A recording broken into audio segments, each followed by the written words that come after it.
Ayem benae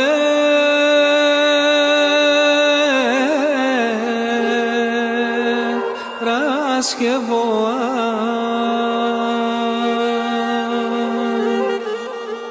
Ayem benae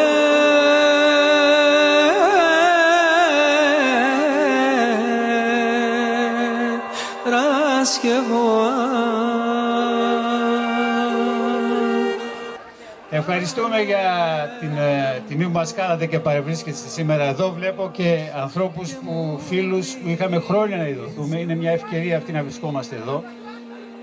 Το έθιμο μας είναι γνωστό, το κάνουμε κάθε χρόνο.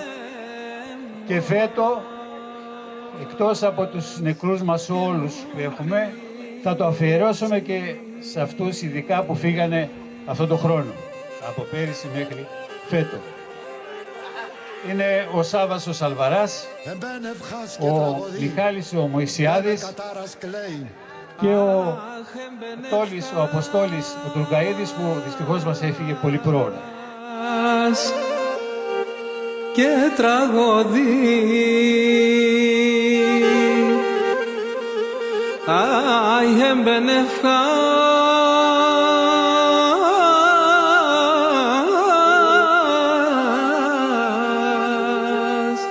και τραγωδί μπενεκα ταράς κλαίει μπενεκα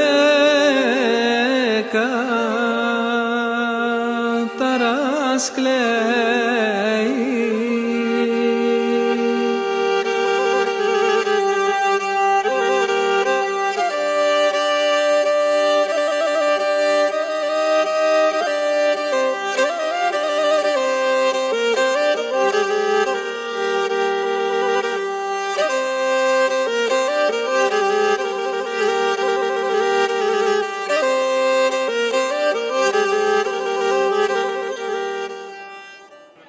Να είστε καλά και του χρόνου με υγεία να είμαστε όλοι εδώ και αν μπορούμε και άλλους να φέρουμε.